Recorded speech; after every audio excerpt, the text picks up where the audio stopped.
रवि एक साधारण युवक था, लेकिन रहस्यमयी घटनाओं में उसकी गहरी दिलचस्पी थी।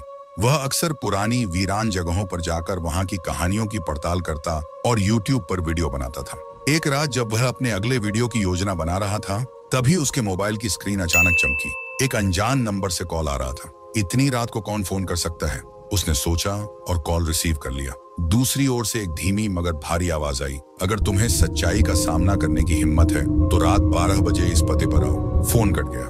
रवि ने जल्दी से नंबर पर कॉल बैक किया, लेकिन वह स्विच ऑफ था। उसने गूगल मैप पर दिए गए पते की जांच की, लेकिन वहां ऐसा कोई स्थान मौजूद नहीं था। यह क्या अजीब मजाक है, उसने खुद से कहा। लेकिन फिर उसके भीतर का रोमांच प्रेमी जाग उठा।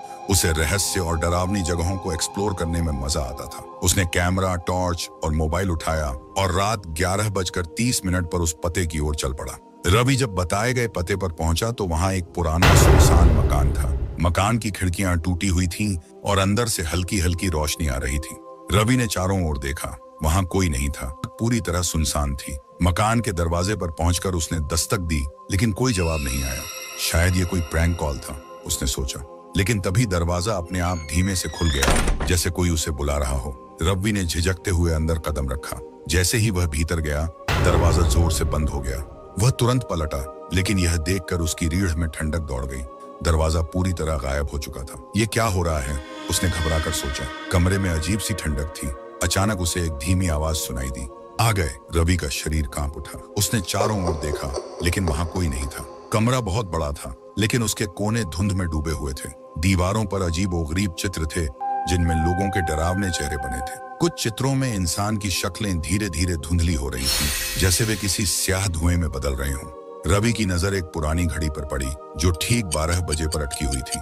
अचानक घड़ी की सुइयां उल्टा घूमने लगी। हवा में अजीब सा कंपन महसूस हुआ और कमरा धीरे धीरे बदलने लगा। दीवारों का रंग गहरा काला पड़ने लगा और फर्श पर अजीब-ओ-गरीब आकृतियां उभरने लगीं। रवि को महसूस हुआ कि वह किसी समय के जाल में फंस गया है। उसने तुरंत बाहर निकलने के लिए दरवाजा तलाशना शुरू किया, लेकिन अब मकान पूरी तरह बदल चुका था। जहां पहले दरवाजा था, वहां अब सिर्फ एक अंधेरा कोना था। अचानक कमरे की दीवारें हिलने लगी और उसके सामने की जमीन में दरारें आने लगी। रवि ने खुद को संभालने की कोशिश की, लेकिन तभी उसे महसूस हुआ कि उसकी परछाई जमीन से उठने लगी है। रवि का दिल तेजी से धड़कने लगा। उसकी परछाई धीरे धीरे आकार लेने लगी और कुछ ही पलों में उसके सामने एक धुएं से बनी आकृति खड़ी हो गई। तुम्हें यहाँ नहीं आना चाहिए था, आकृति की आवाज गूंज उठी। रवि की सांसें अटक गईं।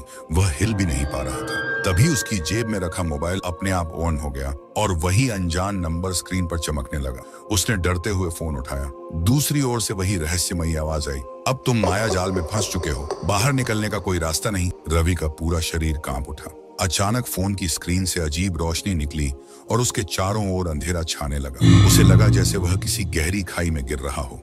कुछ ही पलों में चारों ओर सन्नाटा छा गया। जब रवि की आंखें खुली तो वह अपने ही कमरे में था। उसका सिर भारी लग रहा था। यह सब सपना था, उसने खुद से कहा। लेकिन तभी उसने दीवार पर टंगी अपनी घड़ी देखी। वह अब भी ठीक 12 बजे पर अटकी हुई थी। रवि घबरा कर उठा और अपना मोबाइल देखा। उसमें उस अनजान नंबर का कोई रिकॉर्ड नहीं था। उसका दिल तेजी से धड़क रहा था। वह बिस्तर से उतरा और आईने के पास गया। यह सब वाकई सपना था या मैं सच में वहां गया था, उसने खुद से सवाल किया। लेकिन जैसे ही उसने आईने में देखा, उसकी परछाई ने उसे घूरते हुए मुस्कुराया और धीरे से फुसफुसाई, तुम अब भी माया जाल में हो। रवि की चीख पूरे कमरे में गूंज उठी।